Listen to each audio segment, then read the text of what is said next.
memasuki pembahasan tentang prinsip yang ke-12 halaman 94. Fadhal. Bismillahirrahmanirrahim. Ahsanallahu ilaikum. Qala al-muallif Syekh Shalih bin Abdullah Al-Utsaimin hafizallahu taala. Al-maqid tsani ashar intikhab as-suhbati as-salihatin lahu. Naam. Al-maqid tsani ashar intikhab as-suhbati as-salihati lahu. As-suhbatu as-salihah. As-suhbah as-salihah maknahu teman yang baik. Intikhab artinya adalah memilih, ya, atau selektif di dalam memilih teman yang baik. Jadi teman adalah salah satu faktor utama dalam mensukseskan perjalanan kita dalam menuntut ilmu. Betapa banyak orang-orang yang gagal gara-gara salah memilih teman. Sebaliknya, betapa banyak orang yang berhasil karena tepat di dalam memilih teman. Sehingga selektif dalam memilih teman adalah sesuatu yang mutlak. Apalagi pondok itu bukan jaminan. Pondok itu bukan jaminan bahwa setiap yang masuk ke dalamnya pasti baik. Itu enggak ada jaminan seperti itu. Kalau dikatakan relatif lebih baik, iya. Ya, kalau dikatakan anak-anak yang ada di pondok relatif lebih baik daripada anak-anak yang di luar, itu iya. Tapi kalimat relatif itu bukan jaminan bahwa semuanya baik, enggak. Apalagi seperti yang sering Ana sampaikan, banyak orang tua yang menganggap pondok itu sebagai bengkel. Dan bengkel itu adalah tempatnya sesuatu yang rusak. Ini yang harus kita cermati. Jadi ada sebagian orang tua yang menganggap pondok adalah bengkel. Ketika anaknya sudah rusak baru dimasukkan ke pondok dengan asumsi akan diperbaiki di dalamnya. Nah, karena adanya pemahaman seperti itu, maka kita yang di pondok ini harus waspada. Ini adalah warning, adalah peringatan bahwa tidak setiap yang masuk ke pondok itu baik. Maka di pondok pun kita harus selektif di dalam memilih teman. Nah,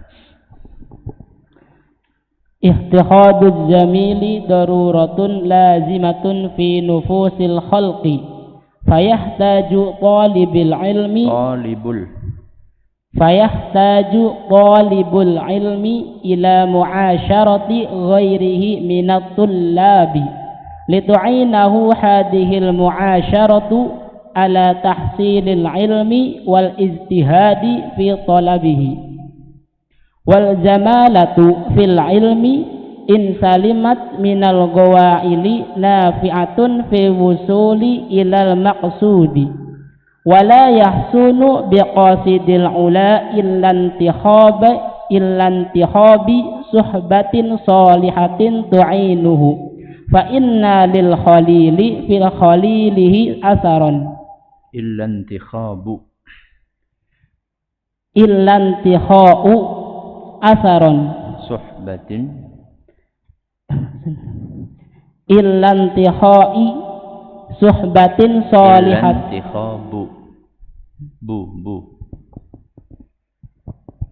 illantihau suhbatin salihatin tu'inuhu fa inna lil khalili fi khalilihi asran. Nah, beliau mengawali dengan ucapan ittikhaduz zamili daruratun lazimatun fi nufusil khalqi.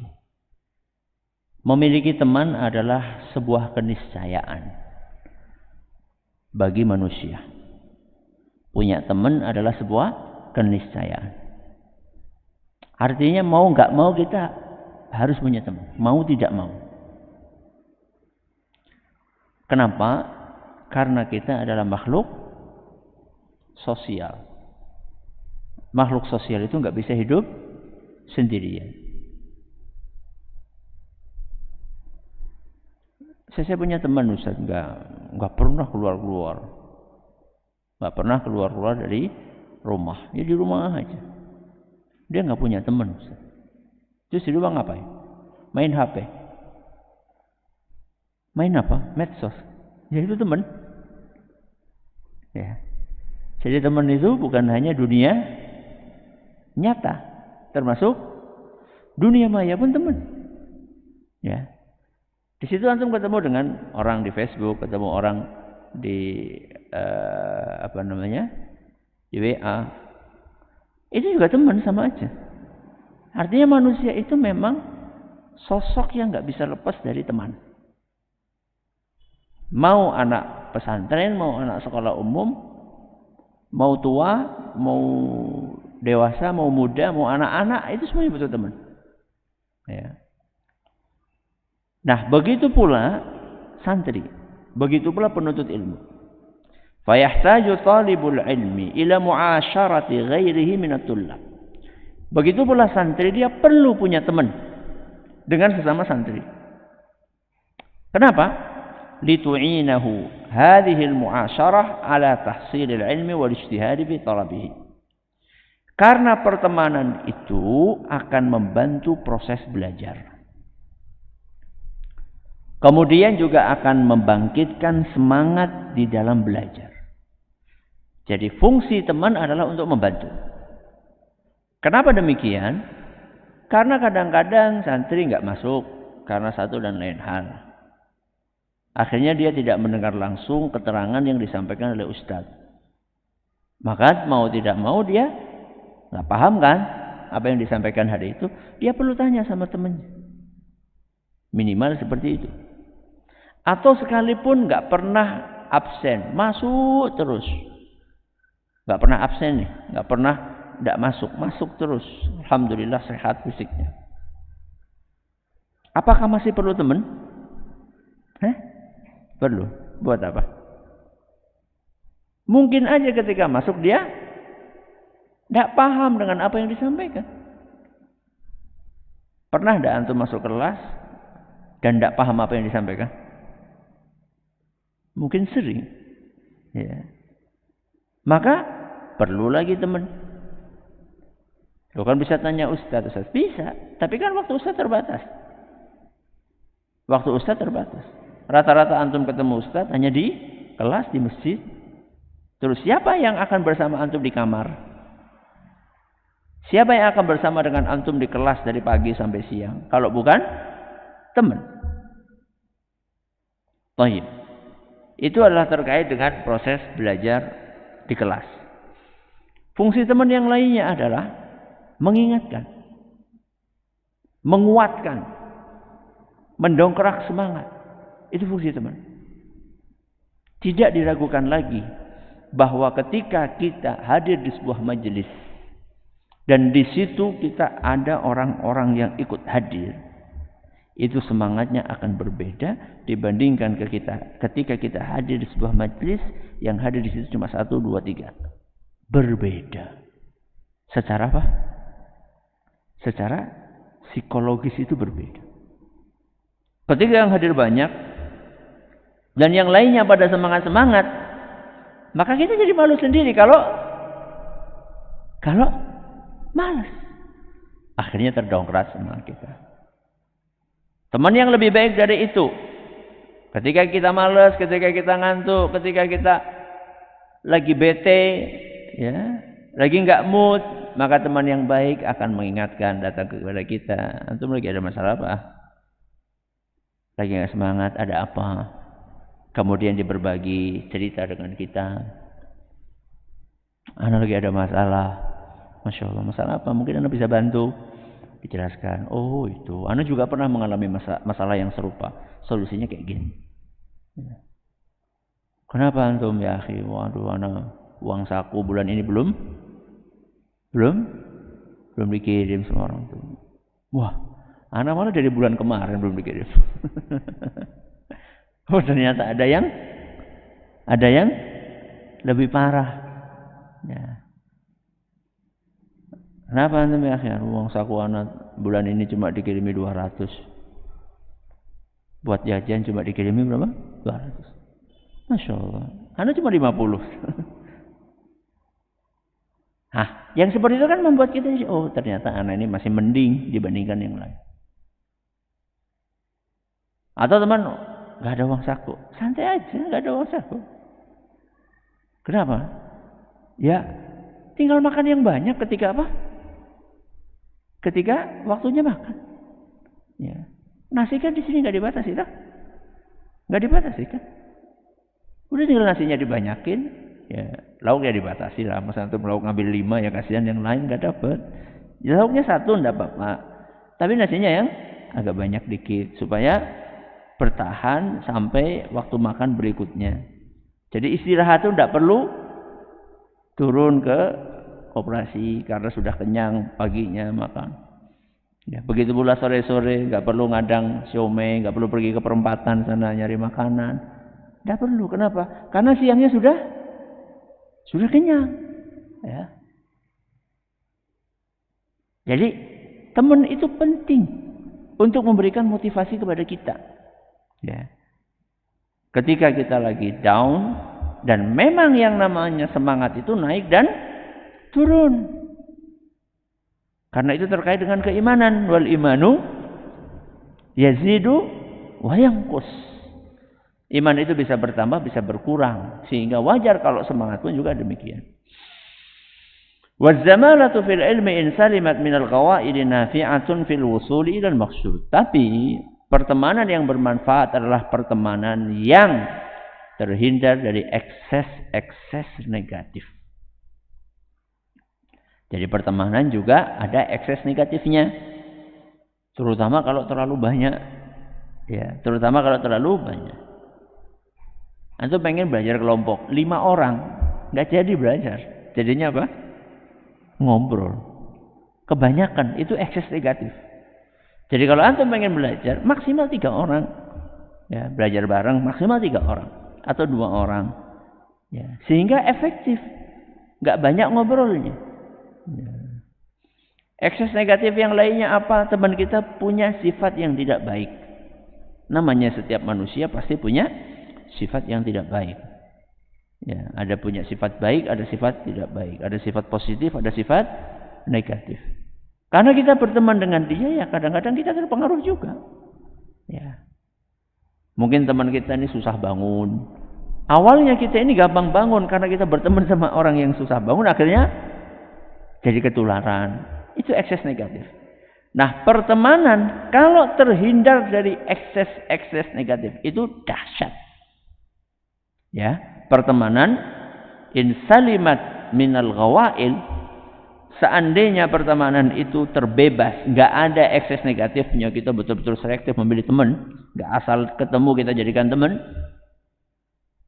maka ini akan sangat membantu proses belajar. Wala yahsunu biqasidil ula illa intikhabu suhbatin salihatin tu'inuhu. Fa inna lil khalili fi khalilihi athara. Tidak pantas bagi orang yang punya cita-cita tinggi. Ya, setiap dari kita punya cita-cita tinggi. Ya, cita-cita yang tertinggi adalah meraih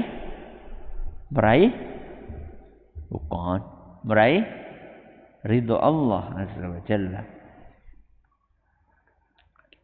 Surga sama ridho Allah itu lebih tinggi ridho Allah. Wa ridwanum minallahi akbar. Wa ridwanum minallahi akbar. Ridho Allah itu lebih besar. Ya, ini Allah sampaikan setelah menceritakan tentang surga. Ya, kalimat wa ridwanun minallahi akbar ini disampaikan oleh Allah Azza wa Jalla setelah Allah menceritakan tentang surga. Jadi sebagai bentuk perbandingan bahwa apa yang sudah diceritakan tentang kenikmatan surga sebelumnya ini masih kalah dengan ridha Allah. Setiap orang yang punya cita-cita tinggi, mulai dari ridha Allah Azza wa Jalla, dan inilah cita-cita yang paling tinggi, ingin masuk surga, kemudian ingin menjadi ulama, orang yang bermanfaat, ingin kuliah di Madinah misalnya. Setiap orang yang punya cita-cita tinggi itu membutuhkan teman. Membutuhkan teman yang kalau kita terjatuh, dia akan membantu kita untuk bangkit. Yang kalau kita pincang, maka dia akan membantu menggandeng tangan kita supaya bisa tetap berjalan bersama. Yang ketika kita lagi tidur, maka dia akan membangunkan kita. Yang ketika kita sedang lalai, maka dia akan mengingatkan kita. Ketika kita tidak fokus dengan cita-cita tersebut, maka teman kita akan membantu kita supaya fokus kembali.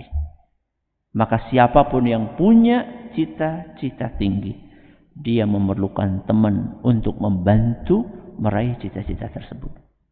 Nah, Rawa Abu Dawud wa Tirmidzi an Abi Hurairah radhiyallahu anna an-nabiy sallallahu alaihi wasallam qala ar-rajulu ala dini khalilihi falyanzur ahadukum man yukhalilu. Falyanzur ahadukum man yukhalilu. Qala Ragibu Asfahaniyu laisa i'da'ul jalisi li jalisihi bimaqalihi wa fi'alihi faqat bal bin nadari ilaihi. Nah, rawa Abu Dawud wa Tirmidzi an Abi Hurairah radhiyallahu anhu anna Nabi sallallahu alaihi wasallam qaal, inilah dalil bagaimana efek pertemanan. Ar-rajulu ala dini khalilihi, seseorang itu tergantung pada agama teman karibnya. Falyanzur ahadukum man yukhalil, maka hendaklah kalian melihat siapa teman karibmu. Alias selektiflah dalam memilih teman karib. Jadi bayangkan Nabi SAW saya mengatakan din itu apa? Agama. Jadi sampai sesuatu yang paling istimewa yang dimiliki oleh seorang hamba itu akan terpengaruh dengan teman. Apalagi selain din, gitu maksudnya. Apalagi selain agama, cara bicara, cara berpikir, ya, cara menilai, perilaku. Kalau agama saja yang merupakan sesuatu yang paling sakral, yang paling istimewa yang dimiliki oleh seorang hamba saja terpengaruh dengan teman, apalagi yang selain itu. Maka Nabi SAW mengatakan, "Falyanzur ahadukum man yukhalil," maka selektiflah. Pilih ketika akan menjadikan teman akrab. Perhatikan, khalil. Khalil itu bukan sekedar ketemu di jalan, enggak. Kalau kita ramah, iya. Kita ramah kepada teman-teman, iya. Semuanya kita ramah. Assalamualaikum, waalaikumsalam. Tapi kalau sudah menjadikan teman akrab, maka ini harus selektif. Harus dipilih betul. Teman akrab itu berarti teman yang kita bareng terus dengan dia. Kemudian sering belajar, sering berkomunikasi, sering curhat, sering bertukar pikiran. Itu namanya khalil. Ya. Jadi selektiflah ketika kita akan mencari teman akrab. Ya. Nanti kita akan jelaskan mencari teman akrab itu pertimbangannya apa. Ya, bukan hanya sekedar sama-sama hobi main tenis meja, bukan. Ya, bukan karena sama-sama hobi suka main bola, bukan. Bukan karena sama-sama hobi suka jajan, bukan juga. Ya, jadi nyari teman itu yang akrab itu yang seperti apa barometernya?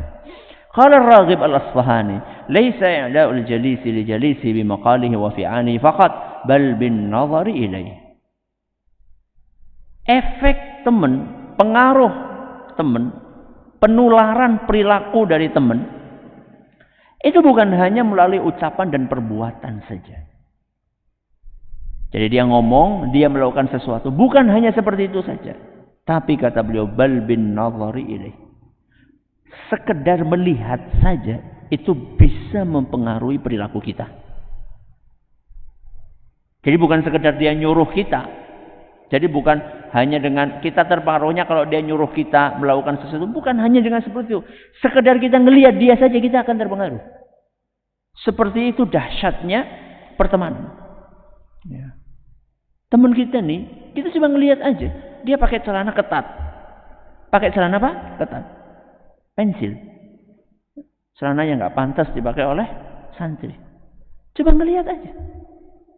Besoknya kita bilang sama ibu kita, Bu, tolong dong kirimin celana pensil. Coba sekedar ngelihat aja. Dia nggak pernah nyuruh kita pakai celana pensil. Nggak pernah dia nyuruh kita. Apalagi maksa. Nanti harus pakai ini besok. Enggak. Tapi cuma gara-gara kita ngelihat, terpengaruh. Keren ya, kayak gitu.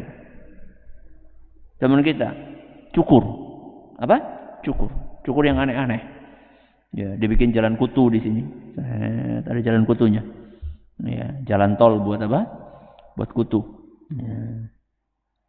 Kita cuma ngelihat aja, ngelihat. Keren ya. Ya. Kemudian suatu saat karena rambutnya panjang dibikin gulungan kayak gini. Ya. Ada bakpaunya di sini. Ya. Kita cuma ngelihat aja, cuma ngelihat. Kayaknya bagus tuh. Ya. Terpengaruh besoknya bikin kayak gitu. Ya. Bukan hanya bakpao, besoknya apa? Misalnya lebih gede dari bakpao, mangkok gitu. Ya. Lihat cuma gara ngelihat terpengaruh. Makanya teman akrab itu kita harus selektif. Nyari teman akrab itu harus selektif. Ya. Dan Anda pernah sampaikan dalam sebuah kesempatan, teman-teman yang tidak baik, santri-santri yang tidak baik ini tidak boleh mendominasi. Santri-santri yang tidak baik, perilakunya tidak baik, tidak boleh mendominasi. Mereka harus jadi minoritas. Harapannya yang minoritas ini akan terbawa oleh mayoritas yang baik. Jadi jangan sampai teman-teman yang males-malesan ini awalnya minoritas. Karena dia menularkan virus, akhirnya menjadi mayoritas. Ini nggak boleh terjadi.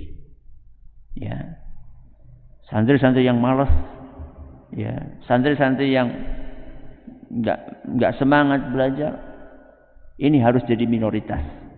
Karena kalau jadi minoritas, maka dia akan terbawa arus kebaikan. Karena mayoritasnya, rata-ratanya baik, maka ketika dia menjadi santri yang tidak baik, dia akan minder, dia akan terkucilkan, akhirnya dia terbawa menjadi baik.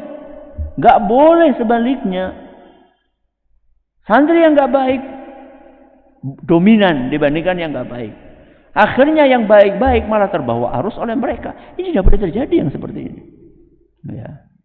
Maka ini gak bisa dilakukan oleh ustadz saja, harus kita punya kesadaran. Ya, santri-santri harus punya kesadaran bahwa saya punya cita-cita mulia. Saya nggak boleh ke bawah yang seperti ini. Saya tidak ingin minimal antum tidak mengecewakan orang tua, itu minimal. Ya. Antum tidak membuat orang tua antum sedih karena antum dikeluarin dari pesantren misalnya karena melanggar. Itu minimal sudah. Minimal antum itu membuat hati orang tua antum itu tenang. Ya. Karena selalu mendapatkan berita yang baik tentang antum. Oh, ibu bapak, alhamdulillah, anak ibu bapak di sini baik, semangat belajar. Itu sudah buat tenang. Jangan sampai antum membuat mereka berdua menangis, sedih, ya, gelisah, tidak tenang karena tingkah pola anaknya di pesantren. Ya. Karena kita pernah pelajari, mengakibatkan orang tua sampai meneteskan air mata karena tingkah pola anak, itulah sebuah bentuk kedurhakaan. Salah satu bentuk kedurhakaan kepada orang tua adalah tingkah pola anak membuat ibu bapak menangis sedih. Itu adalah sebuah kedurhakaan. Dan kedurhakaan itu akan mengakibatkan efek negatif bukan hanya di akhirat, tapi di dunia sebelum di akhirat. Minimal itulah niatnya. Antum baik di pondok untuk membahagiakan orang tua. Itu minimal. Syukur-syukur target utama antum meraih ridho dari Allah Azza wa Jalla, itu lebih tinggi lagi. Tapi ya memang ridho Allah tergantung ridhonya orang tua. Nah, wa inna ma yuhtaru lis-suhbati man yu'ashiru lil fadilati la lil manfaati wala lil ladati. Fa inna aqdal mu'ashirati fa inna aqdal mu'ashirati aqdal mu'asharati yubramu ala hadhil matalibi thalathati al-fadilati wal manfaati wal ladzati. Dzakarahu Syaikhu Suyuhina Muhammadul Khidir ibn Husainin fi Rasailil Islah. Nah, ini yang tadi anak katakan. Jadi orang itu ini bicara tentang realita. Beliau sedang membicarakan tentang realita pertemanan. Orang itu ketika memilih teman, pertimbangannya satu dari tiga hal. Al-fadilah, wal manfa'ah, wal ladzah. Satu dari tiga hal. Nah, supaya kita itu tahu pertemanan kita baik atau tidak, coba kita ini milih teman karena apa? Satu, al-fadilah, karena kebaikan. Dua, al-manfa'ah, karena kepentingan. Yang ketiga, al-ladzah, karena kenikmatan. Anak kasih contoh masing-masing.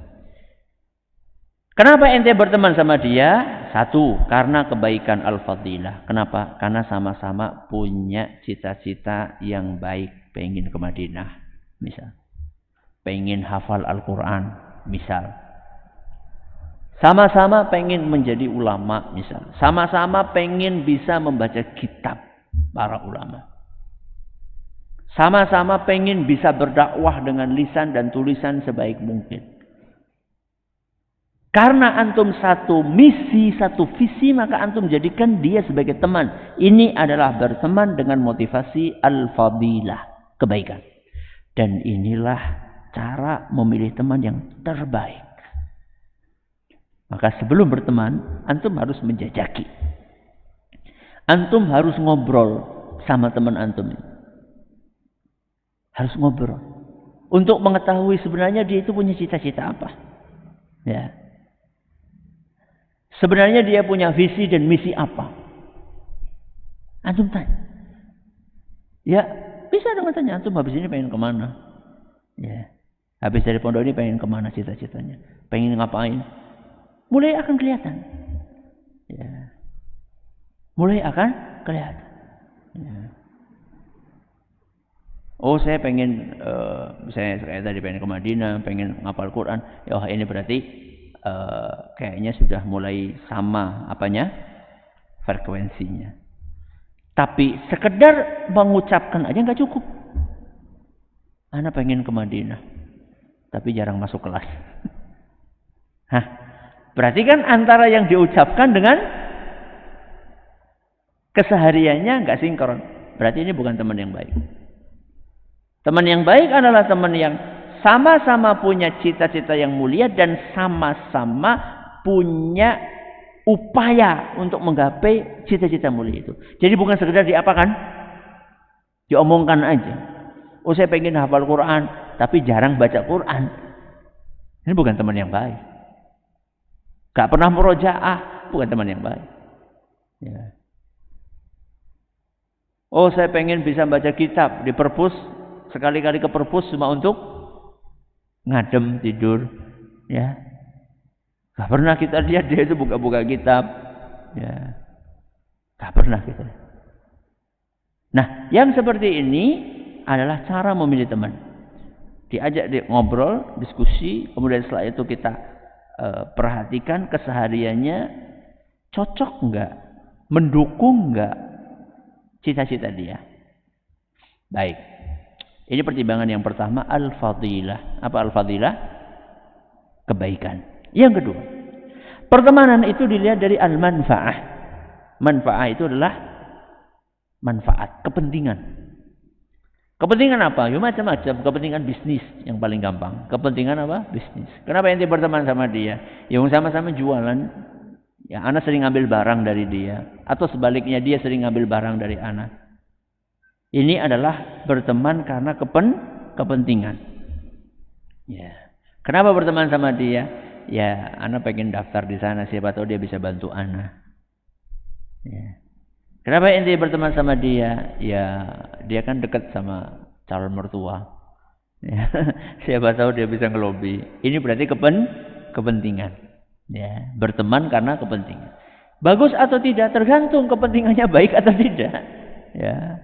Kalau kepentingannya baik, ya baik. Kalau kepentingannya tidak baik, ya tidak baik. Ya. Ini adalah pertimbangan yang kedua. Yang ketiga, al-ladzah. Apa al-ladzah? Al-ladzah itu kenikmatan. Ada orang berteman itu pertimbangannya karena sama-sama punya hobi. Punya hobi yang sama. Yang sama-sama dinikmati. Anak kasih contoh tadi. Ya. Kenapa berteman sama dia? Ya, suka main sama. Ya. Kenapa berteman sama dia? Suka nonton. Sama-sama suka nonton. Ya. Sama-sama suka main. Sama-sama suka makan. Ya, sama-sama suka kulineran. Sama-sama suka nyoba ini, nyoba itu, nyoba ini, nyoba itu. Dari satu hari ke hari yang lain pindah-pindah warung. Ya. Kalau misalnya ini yang dijadikan sebagai ukuran, maka itu nggak bantu proses belajar. Tapi Ustaz, teman ana yang sama-sama suka main tenis ini Ustaz, dia juga punya cita-cita yang mulia sama dengan ana. Ya enggak apa-apa. Tapi kalau berteman alasannya cuma karena sama hobinya cuma sama. Tapi enggak punya cita-cita, rugi. Kalau kita pertimbangan mencari teman itu sekedar karena suka main HP, suka update yang terbaru, game online yang terbaru apa. Dan dia yang teman ini nih nggak punya cita-cita tinggi dan keseharian juga nggak menunjukkan bahwa dia serius untuk mencapai cita-citanya, maka antum akan merugi menjadikan dia sebagai teman. Dan kerugian itu mungkin baru terasa nanti kalau antum sudah tua. Penyesalan itu selalu di awal atau di akhir? Di akhir. Dan di akhir itu bisa di hari kiamat. Yauma ya'addu adh-dhalimu 'ala yadayhi. Bagaimana penyesalan orang-orang di hari kiamat itu? Kalau orang nyesal itu kan kayak gini kan. Menggigit apa? Jari. Nanti di hari kiamat, saking nyeselnya, yadaihi, yang dia gigit itu tangannya semuanya. Jadi bukan kayak gini, tapi gini. Tangannya semuanya masuk. Saking menyesalnya. Dan ana ngasih tahu antum, jangan sampai penyesalannya adalah setelah merasakan tamat dari pondok, ya Allah, kenapa ana berteman sama dia? Berteman sama dia cuma jadi pintar bahasa Jawa aja. Padahal antum datang ke sini awalnya nggak tahu bahasa Jawa, pulang dari sini jadi mahir bahasa Jawa. Antum pulang dari sini itu bukan supaya mahir bahasa Jawa, antum pulang dari sini supaya mahir bahasa Arab. Ngapain antum belajar bahasa Jawa? Ya Ustaz buat dakwah Ustaz. Ente dakwahnya di mana? Di Jawa. Kalau ente dakwahnya di Jawa enggak apa-apa. Masa pulang dari pondok yang dibawa cuma bakso paling enak di sana, soto paling enak di sana, ayam geprek di sana paling enak. Antum pulang dari pondok cuma dapat kayak gitu. Wallahi rugi antum. Demi Allah rugi. Ya. Nyesel nanti, pasti nyesel, pasti. Ya. Maka sadarlah sebelum datang masa penyesalan. Bertemanlah karena al-fadilah, bukan karena al-manfaah atau karena al-ladzah. Nah, fantakhib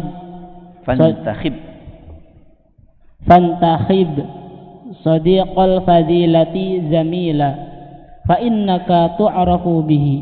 Wa qala Ibn Mani' rahimallahu ta'ala fi irsyadit tulabi wa huwa yusi talibal ilmi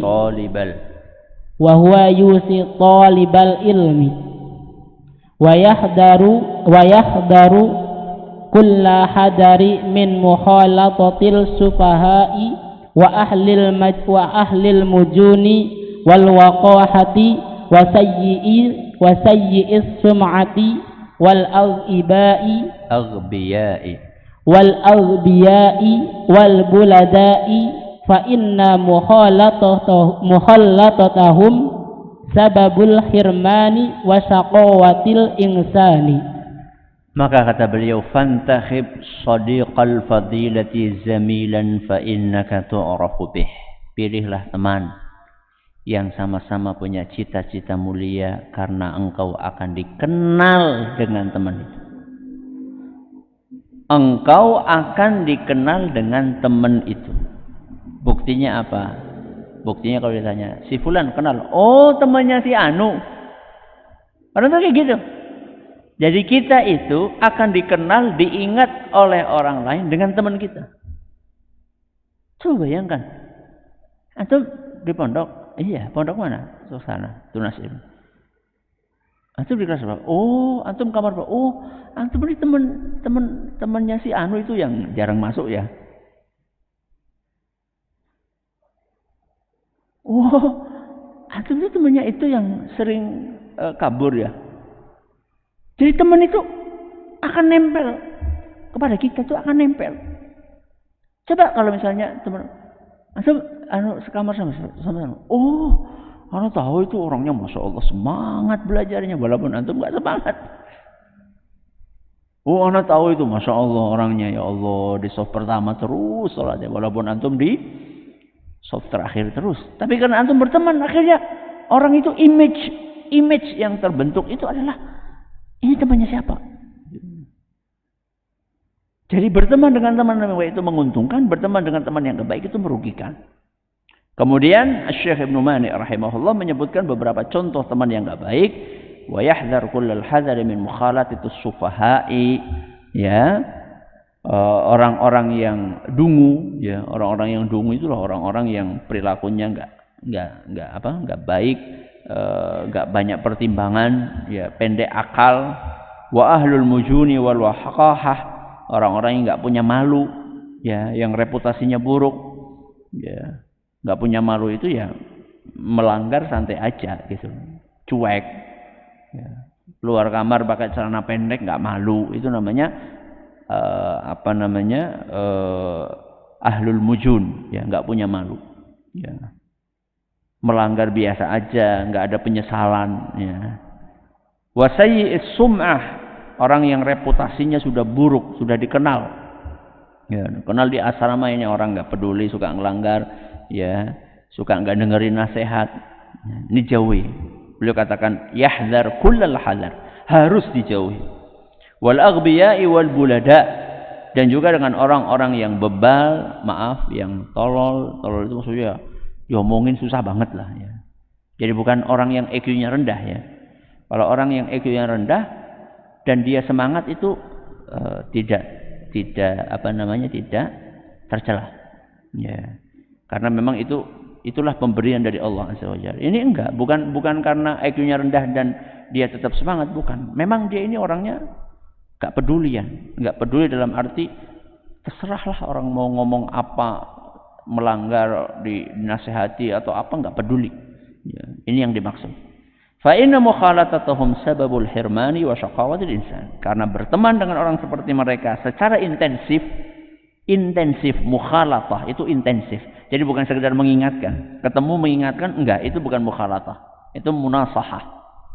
Jadi bedakan antara mukhalatah dengan munasahah. Ketika kita di masyarakat terjun, kita akan ketemu dengan orang-orang seperti ini. Itu objek dakwah kita. Kita dakwahi, bukan kita berinteraksi secara intensif. Karena kalau berinteraksi secara intensif, kita akan terpengaruh, akan kena ekses negatifnya. Tapi mendakwahi mereka, menasihati mereka, itu harus, ya. Sababul hirmani wa syaqawatil insan, akan menyebabkan kita terhalang dari kebaikan dan memicu kesengsaraan. Ini yang bisa kita pelajari pada kesempatan kali ini. Insyaallah pada pertemuan berikutnya. Tanggal berapa, Farid? Tanggal berikutnya? Tanggal berapa? Sekarang tanggal berapa? Berarti pekan berikutnya tanggal berapa? 29. Insyaallah. Insyaallah kita bisa lanjutkan tanggal 29. Kita akhiri dengan doa kafaratul majlis. Subhanakallahumma bihamdika asyhadu an la ilaha illa anta astaghfiruka wa atubu ilaik. Assalamualaikum warahmatullahi wabarakatuh.